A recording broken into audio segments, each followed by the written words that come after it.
So we're going to be talking about foods that are causing inflammation, and this inflammation is what is causing your disease. Stay tuned as I break down certain things you could do to eliminate inflammation and thereby reversing your chronic illness.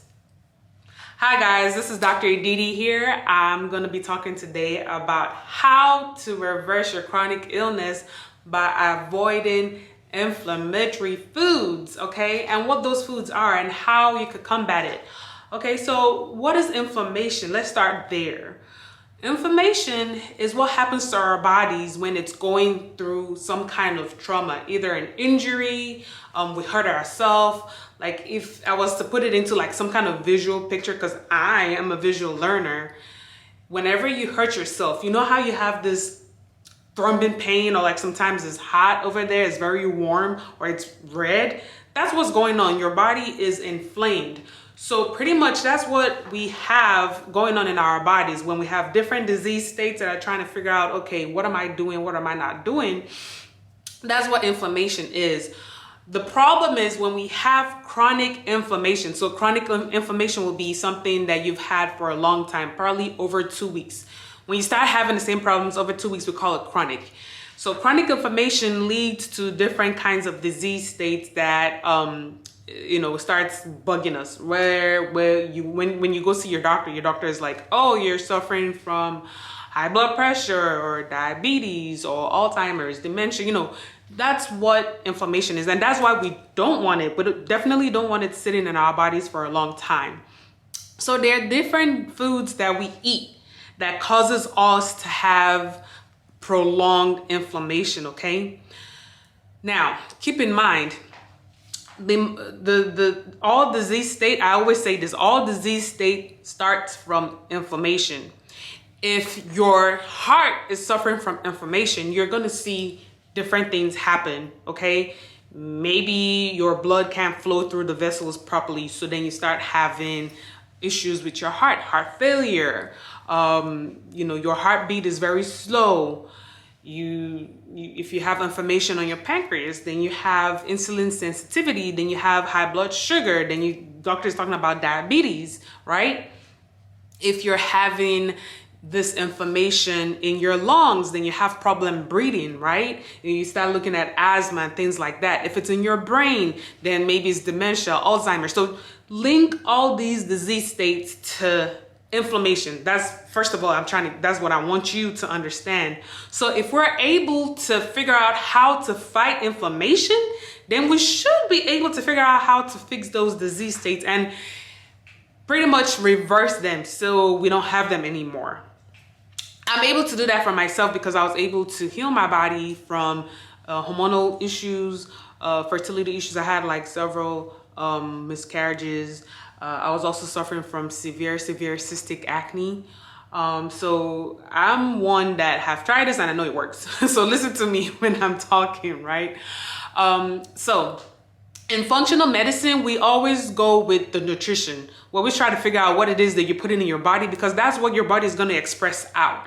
So the first thing I want to talk about is sugar. It goes without saying, everybody knows sugar is not good for you, but do you know sugar is even worse than cocaine?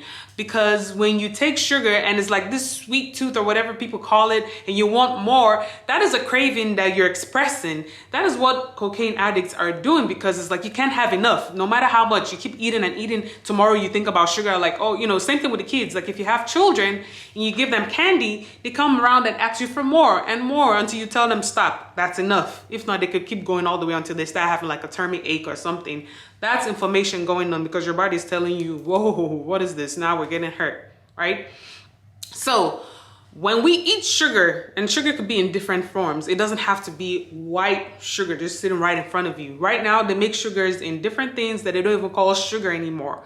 Right? You're drinking soda, you look at the ingredients, they call it high corn fructose syrup, right? They call it all different kinds of syrup names or this, that, and they don't really call it sugar anymore. Sucrose, you have to kind of know that what that chemical name is, it's sugar. But definitely when you taste it, you do know that you're tasting something that's very sweet, and there's definitely some kind of sugar in here. There's processed sugar that sits in our drinks, baked goods and stuff like that we eat. Now, keep in mind, I always believe that there should be like a 80-20 rule. It's okay for you to do the good 80% of the time. Sometimes give yourself a break. 20% of the time, go have an ice cream, eat that piece of cake, whatever, but don't do it all the time. The problem is when you do 80% of the bad and just 20% of the good, then your body starts showing up like, hey, we can't handle this no more. So we're gonna start breaking down until you fix us. I don't know why it is that people think it's okay to take care of your car more than it is your body. Our bodies are mechanics. They work the same way. If you don't pay attention to it, if you don't fix it, if you don't have a shower every day, if you don't drink water, it's going to break down. It's going to tell you, hey, fix me. And some people think of it like, oh, you know, I'll just slip it off. It'll work itself out. And it never does. You have to think of your body like the way you care for your precious car. Think of your body the same way. So now what can we take instead of sugar? You could look at raw organic honey. You could look at raw maple syrup, monk fruit, and you could also look at stevia. Any other sweeteners out there, I will not suggest that you use those. Those are heavily chemically processed, and you'll be doing your body a whole lot more harm than good. So just keep that in mind, okay?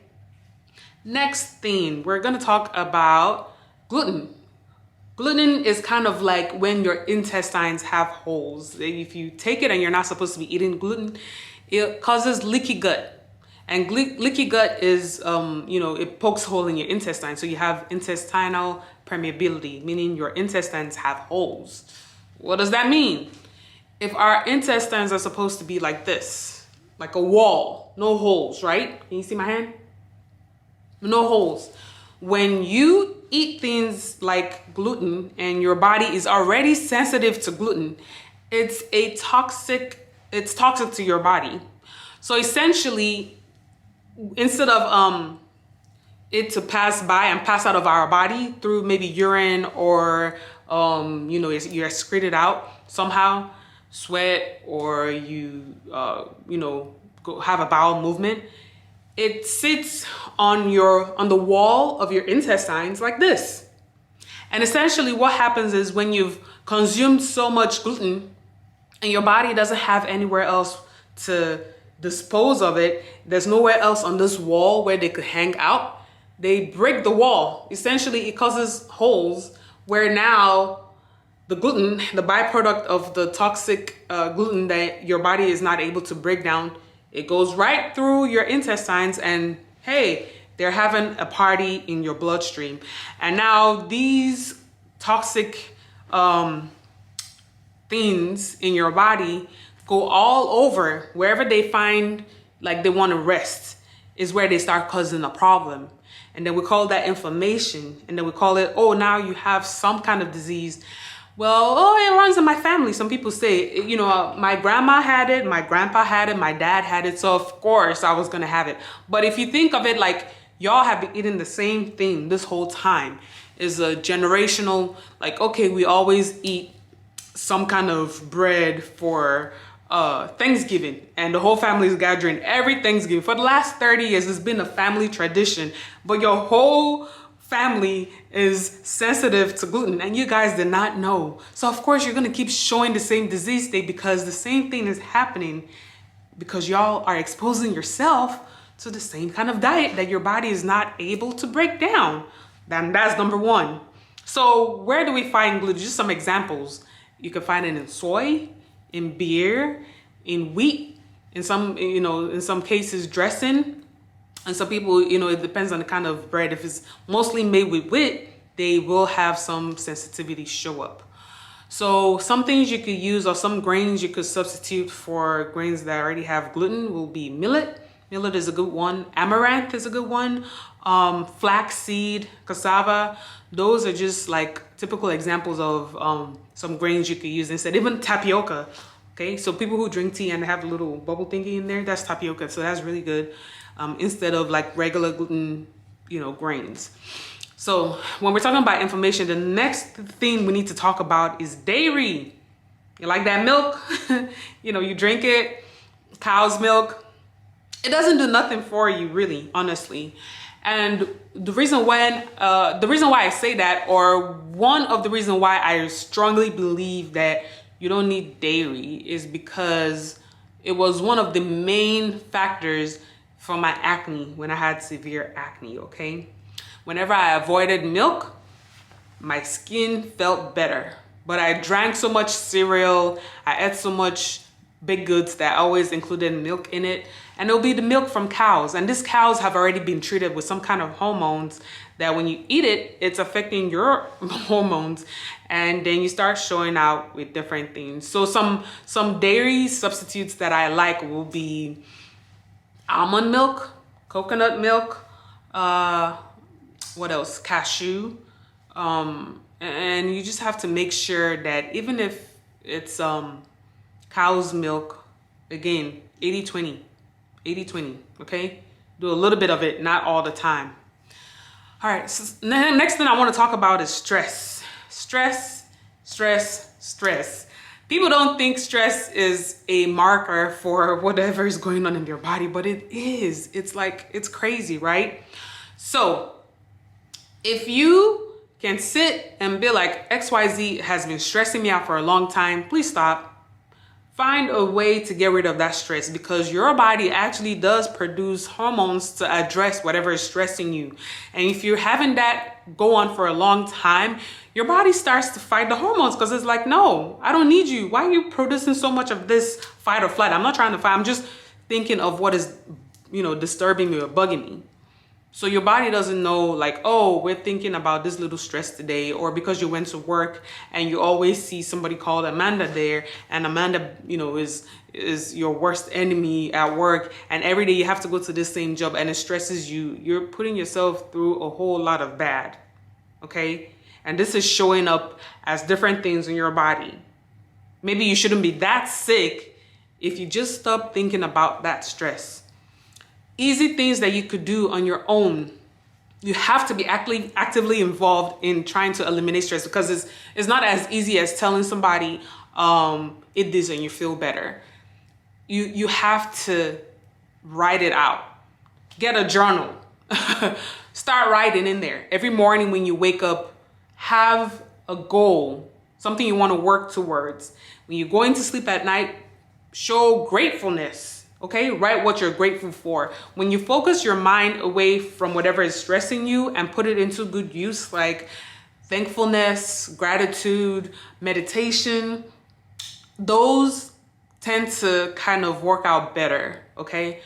For me, it's, maybe reading my Bible and then praying, and then also doing my affirmations. I have things that I say to myself that are positive things that I want to see come to life. So I focus my energy on that. In the morning when I wake up, I imagine, okay, this is the kind of life I would like. This is where I see my goals going. This is what I see myself achieving. And before I go to bed, I'm doing the same thing. I'm showing gratefulness and like, thank you for today, God. I commit tomorrow into your hands. Putting out into the atmosphere all the good and wonderful things I want to happen to me. When I do that, I don't worry about, some crazy person talking about me, or somebody else, slandering my name, and maybe if you imagine yourself going out of that situation, you actually will manifest it in real life and be in a better working environment, or whatever else is stressing you. You find a solution to those problems and stop thinking about it. If it's money, find a way to get the money. Find a way to stop being in debt. Find a way to fix your credit so things can be better and move ahead in life. Okay, so that's the part with stress. Now I will also tie it to exercise. You have to probably maybe exercise to get it out of your system, to be in a better mood, to kind of let the energy and the hormones flow. So exercise is also a form of positivity, because now you feel better. You're doing different things to get the hormones out of your body. So when you're exercising, your body is like, okay, fight or flight. Okay, maybe we're running, because you're running. So your body's like, okay, let me produce more of this hormone so that it could get out of your system. So keep that in mind. Exercising is also another way where you could kind of reduce your stress as well, because you get to actually expressly put out those hormones out of your body, maybe through sweat, and just feeling better about yourself when you're actually done. So Other kind of diets that you could use to reduce inflammation will be certain herbs that you can add in your food, or you maybe just eat it like that. Garlic, garlic is really good. Ginger is very good as well.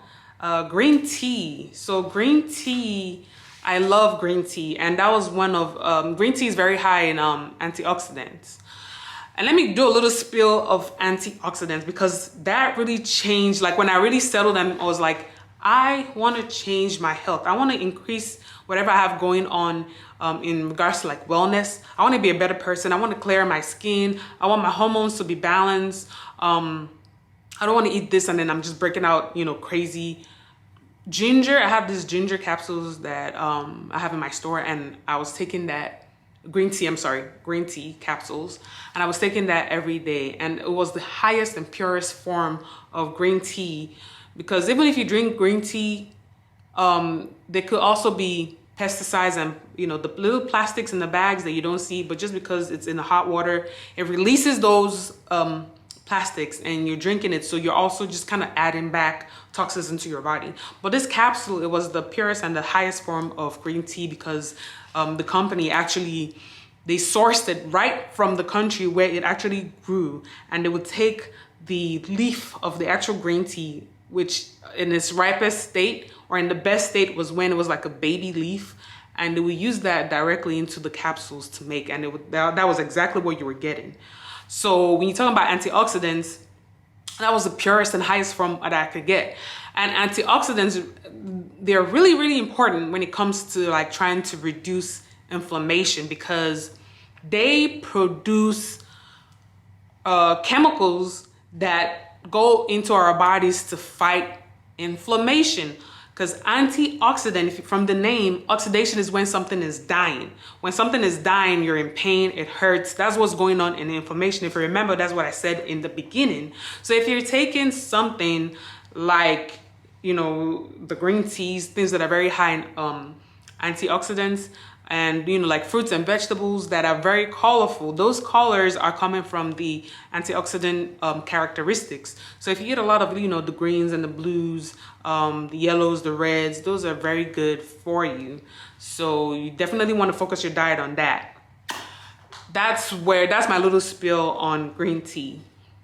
Something else that you could add, also beets. Beets has a very rich reddish kind of purplish color, which you can imagine, like I already mentioned, is very high in antioxidants. So it goes in there, it fights all those things in your body. Even when they're putting it in beauty products and they say, oh, high in antioxidants, and you're selling all these creams and stuff for people's skin, that's why, because it's fighting aging. And aging doesn't have to show up on the face, on your skin. It's what's going on in your bones. It's what's going on in your organs. If it's not working anymore, it goes there to fight those radicals, those bad things that are all over the place. And it puts them like, hey, I'm here now, I'm the boss, everybody behave. That's pretty much what antioxidants, you know, that's what it does.